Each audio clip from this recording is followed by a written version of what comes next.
Hello, Virgo. Something in you already knows why you clicked on this. Something older than your thoughts, older than your doubt. It pulled you here. Welcome. What you are about to discover, you may have always suspected. There was a moment, a specific one, between you and another person. It may have been brief, a conversation, a glance, a moment where your eyes met and something happened that neither of you planned, that neither of you could have anticipated, something that passed between you in the space of a second and has not left them since. They saw something in your eyes and they cannot explain it, cannot categorize it, cannot file it away under something familiar, because what they saw was not familiar. It was not something they had encountered before. In that exact form, in that exact depth, looking back at them from behind your eyes, and it stopped them completely. Whew. I want to tell you what they saw because I think you need to hear it from outside yourself. The way you can never fully see your own eyes without a mirror, and I want to be that mirror for you. Just for a moment, they saw depth, not the comfortable kind, not the kind that invites people in gently and lets them stay at the surface if they prefer, the kind that pulls, that draws something in a person toward it, whether they intended to go there or not, the kind of depth that makes people feel, in the space of a single look, that they are standing at the edge of something much larger than the moment they are in.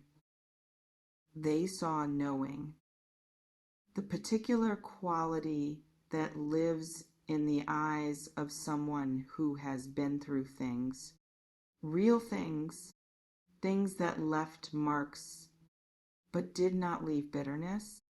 The eyes of someone who understands something about life that can only be understood by living through what you have lived through, and who carries that understanding not as heaviness, but as a kind of light, unusual, unmistakable, impossible to look away from.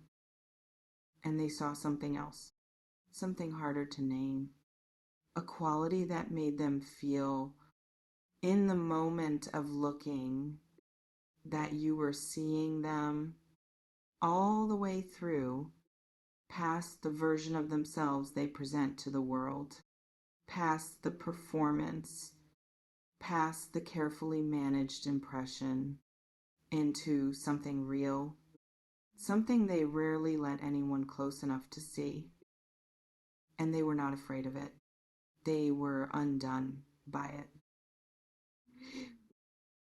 Now, I want to ask you the question that is in the title of this message, not rhetorically, as a real question, one that I want you to actually sit with. Who are you? Not what do you do? Not what has happened to you? Not how others have described you? Not the story you tell most easily when someone asks, who are you? At the level that lives in your eyes, that this person saw in a single unguarded moment, that stopped them cold, that they are still thinking about, still trying to understand, still replaying, because it reached something in them that rarely gets reached. I want to reflect some of what I see back to you, so you can begin to answer that question. For yourself, you are someone who has been shaped by fire and come out luminous, not hardened, not cynical, not closed, but refined in the way that only fire refines, by removing everything that was not essential and leaving behind only what is real, what is core, what cannot be taken away, because it is not a thing that can be taken. It is simply what you are. That luminosity lives in your eyes. Whether you are aware of it or not, whether you feel it in yourself in this moment or not, it is there, visible to anyone who looks closely enough, and devastating to anyone who looks directly into it. Unprepared.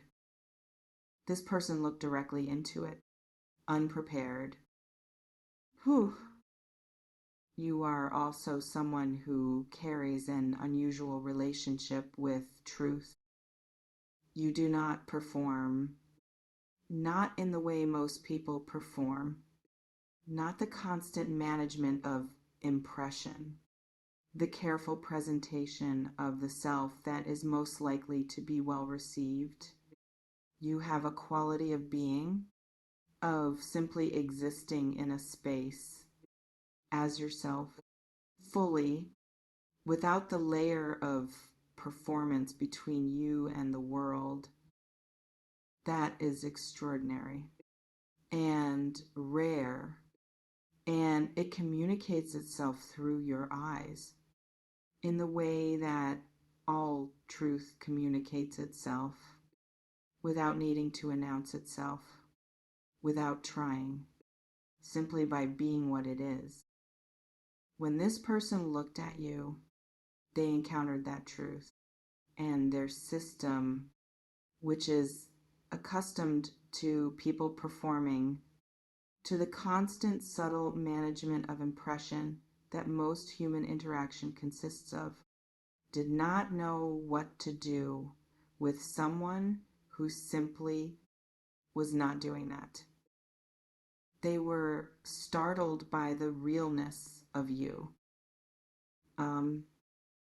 And then there is the capacity you carry that perhaps you have not fully owned, the capacity to hold complexity, to sit with contradiction, to love deeply without needing everything to be simple or resolved or certain, to be present with people in their full humanity without flinching, without needing them to be easier than they are. That lives in your eyes too. That capacity, that willingness to meet people where they actually are, rather than where it would be more comfortable for you to meet them.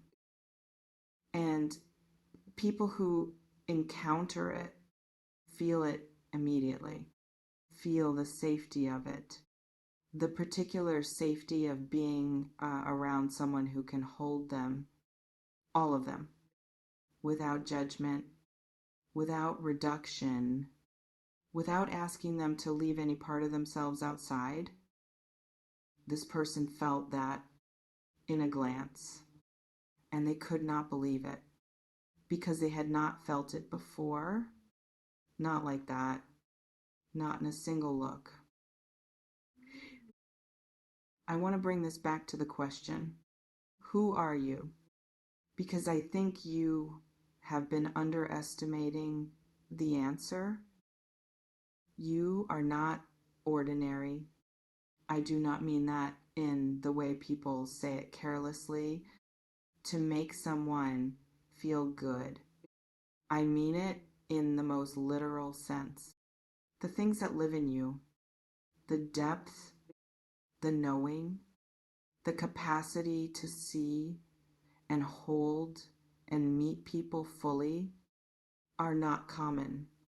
They are the result of a particular kind of life, lived with a particular kind of attention, and a particular kind of willingness to feel everything, rather than protect yourself from feeling by staying at the surface. Most people stay at the surface. You did not. You went deep into all of it, into the loss and the love and the confusion and the beauty and the unbearable moments and the transcendent ones. And you brought something back from each of them that lives in you now, that accumulates, that shows in your eyes. To anyone who knows how to look, this person knows how to look, and what they found astonished them. Oof. I want to say something about the effect you have on people. Even when you are not trying to have any effect at all, even when you are simply being yourself, simply existing in a space, simply looking at someone, you move people without intending to, without strategy, without even being aware of it most of the time. Something in the way you are reaches something in them and shifts it slightly, expands it slightly, opens something that was closed, or stills something that was restless, or confirms something they had begun to doubt about the world, about people, about what is possible in a moment between two human beings. That is a gift, an extraordinary one that you carry in your presence and in your eyes, and probably have no idea is there, because it is simply you being you. And to you, that does not feel remarkable. To them, it is remarkable. It is rare. It is the thing they will not forget. Who are you? You are the person that other people see more clearly than you see yourself. You are the person whose eyes hold more than most people's words. You are the person who changes rooms simply by entering them, who changes people simply by looking at them fully, who leaves marks on encounters that last long after the encounter is over. You are someone that this person cannot stop thinking about, cannot stop seeing behind their own closed eyes. Your eyes, what was in them, what they cannot quite name, but cannot let go of. Now, let me tell you what happens next, because the seeing is not the end of this. It is the beginning. This person is coming toward you with the particular momentum of someone who has seen something they cannot unsee, who wants to look again, more closely, for longer, who wants to understand what it is that lives in you, that reached them so completely in so little time. They want to know you, the real version, the one that lives behind the eyes, the depth they glimpsed and have not stopped thinking about. Let them find you there, without hiding, without retreating into something smaller and safer than what you are. Let your eyes say what they always say. When you stop managing what they reveal, the truth, who are you? You are exactly what they saw, and more, always more, than any single look could contain. Let them keep looking.